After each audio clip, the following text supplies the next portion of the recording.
Hello and welcome to another episode of Relate and Illuminate for February. I'm joined here today with my friend Nick Valent, and we've got a great topic. It's about guilt. And you've got some things to say about guilt, right? Yeah.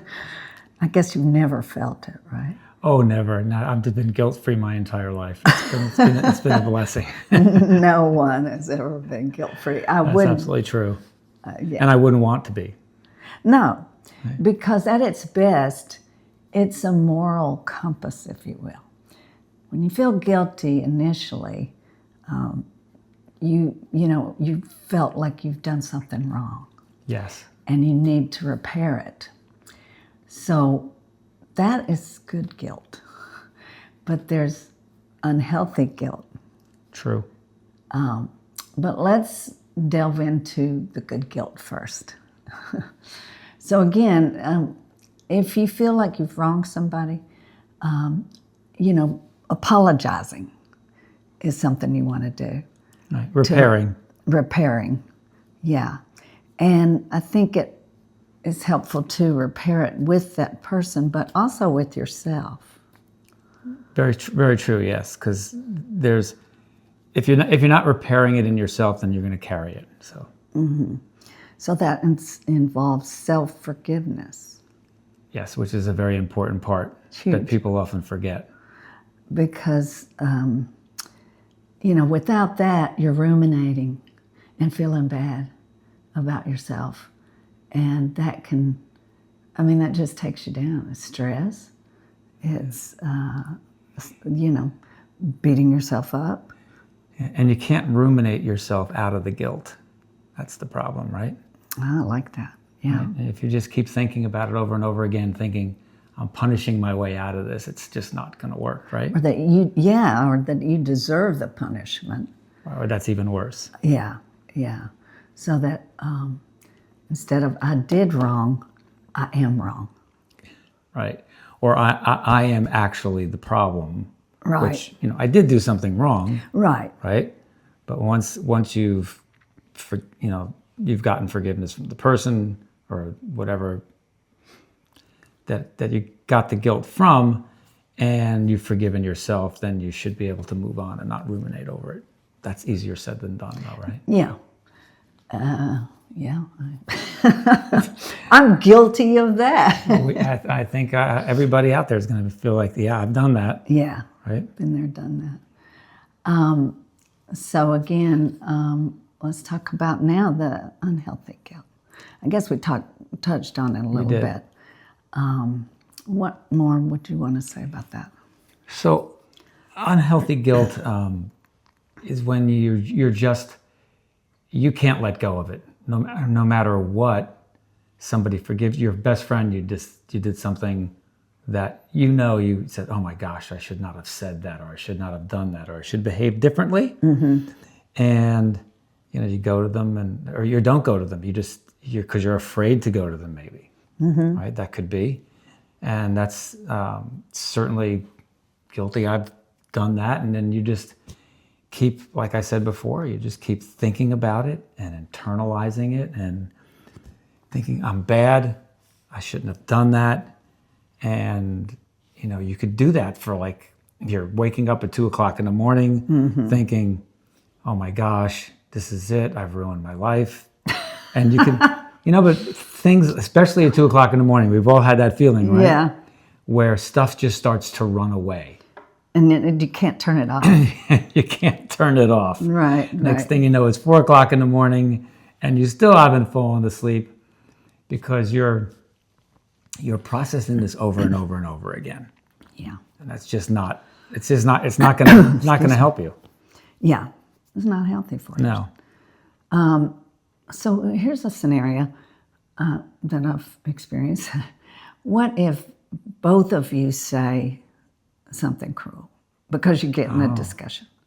So I might hurt somebody with my words, but they also hurt me with their words. And so you go away, you don't know what that other person feels, but you feel bad. Right. But it was so bad that we're estranged. And there's no opportunity because they are, not open to talking, that you can't really apologize.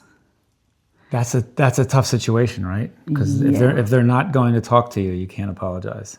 Right. Or you can apologize, but if you're not getting that reciprocation of, yes, I forgive you, that could lead to that bad guilt, that festering feeling, thinking I'm a bad person.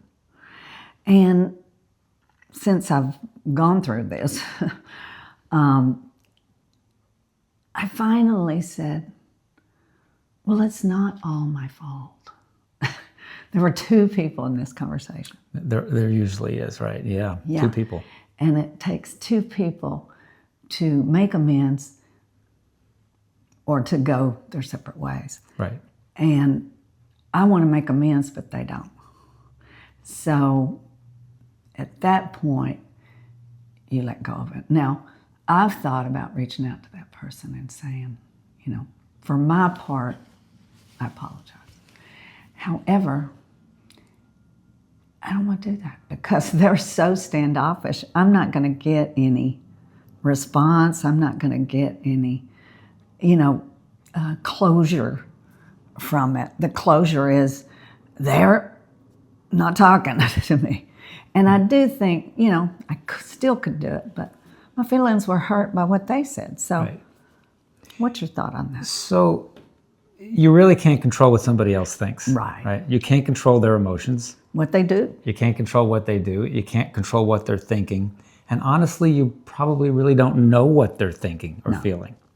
Right? So what we end up doing is compounding our guilt to projections of what we think they're thinking and how they're feeling. And we honestly have no idea. They're probably just going through life and forgot about it. Or they're suffering. They're suffering, right? Yeah. And again, you also don't want to own their suffering. You're suffering yourself. Yeah. So I think at that point it really becomes... Which is... Go ahead, no. Just brings up a point about taking responsibility for their feelings. Right. Which is another trap. That's a huge trap because once you start doing that, then again, you just compounded your problems. And you've just given control over them. Right. Well, yeah, you've relinquished, even if they're not aware that you've given them control, you've relinquished your own control and agency. Yeah. Right. And once you lose your agency, the only thing to do is to claim it back. Yeah. Right. Yeah. So what do you say about, I know what the experts say about guilt and shame, guilt versus shame. Right. So shame is more of a self-imposed, I'm not good enough feeling, right? Which is, and usually your shame is not true. Right. 99% of the time your shame is something that's from your past. And the only way to deal with that is to realize that, I am a good person. I am trying my hardest, assuming you are, and most people probably do. There are people who don't, right? But that's probably another episode, right? A whole nother episode. But at that point, I think, Stephanie, you've got to, so you're not being able to connect with them. But you're still feeling the guilt and realize that, hey, inside, I know that I deeply feel sorry for this. I know what I did wrong or my approach was not optimal, whatever. And I'm going to correct that going forward. So it's a growth opportunity. It's a growth opportunity. Right? Yes, absolutely. So, but once you reach that, you've got to say, okay, I don't know what they're thinking. I know how I felt. I know what I did. I know I wanted to change it. I'm changing myself because I see what I did. And then let it go, right? And I know that's easier said than done, but that's the path to growth, right? Is that change. Exactly, change, and to realize that, you've now moved to a space where you can feel better about yourself. And that's the key thing to be able to do. Yeah. The past is gone. So you can't repeat the past. You can't change the past. You can change the way you think about it. But once you've done that, why go back there a bunch of times? Right. So, No, you're absolutely right. And as you know, because you know me a little bit, and that being in the present is, that's it. it's a key thing. And yes, all guilt comes from, well, actually not all guilt, right? So most guilt comes from the past. Yeah.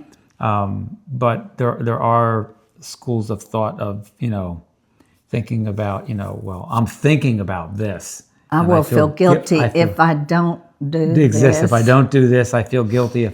You can feel guilt about things that are coming towards you in the future, right? And then even then, like you said, you can't change the past, and the future is not here. Right.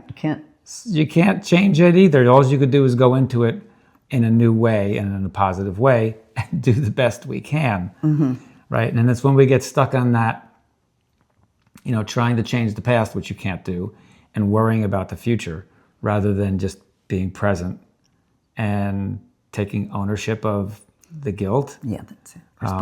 Responsibility For it, and knowing that right now, this minute, you're doing the best you can to be that person that you wanted to be, that you didn't like from your guilt, if that makes sense. So in that way, there's a spiritual component absolutely. to this.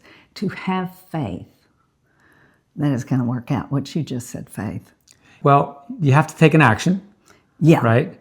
And letting go is the faith, right? Right. And I think faith is an action, right? Oh, yeah, You're actively, you're believing in your future self, right? I like that. Right? Yeah. So you're having faith. That's faith. Yeah. Right? And we have faith in lots of different ways, but that's one of the ways we can have faith. Yeah. I like that. So. Well, there's so much to cover on this topic, but any other closing thoughts from you about this? Well, I think it's basically do the best you can to repair the situation and grow from it. And when you can't let go of something, just remember that everything that you're imagining the other person, society, or anything else is thinking about you, they're not. They're not. That's true. They're not thinking about you even for 2 seconds. So, and that's where a lot of that worry and that guilt really gets to fester is that, what are they thinking of me? What would my mother think of me? What does my best friend think of me? And what they're doing is they're going on with their lives. Yeah. So it's wasted energy. It's wasted energy, and the key thing is that getting to a point where you can forgive yourself. Yeah. And then moving on. Yeah. Thank you. And faith is surrender. It's absolutely a surrender. You just surrender to it and say, if you pray to God or the universe, whatever, you just say, I did the best, and future is the future. I don't know what it holds, but right. I've done what I need to, and that's it. So I think the key takeaway for me is, one of the key takeaways is, there's nothing wrong with guilt as long as you view it as an opportunity to grow. Words of wisdom from Nick. So thanks for joining, and we sure hope you comment, and of course subscribe to Relate and Illuminate, or send us an email at relateandilluminate@gmail.com, and all the social media, YouTube, whatever. And we'll see you next time. Thanks for joining. And thank you. Thank you.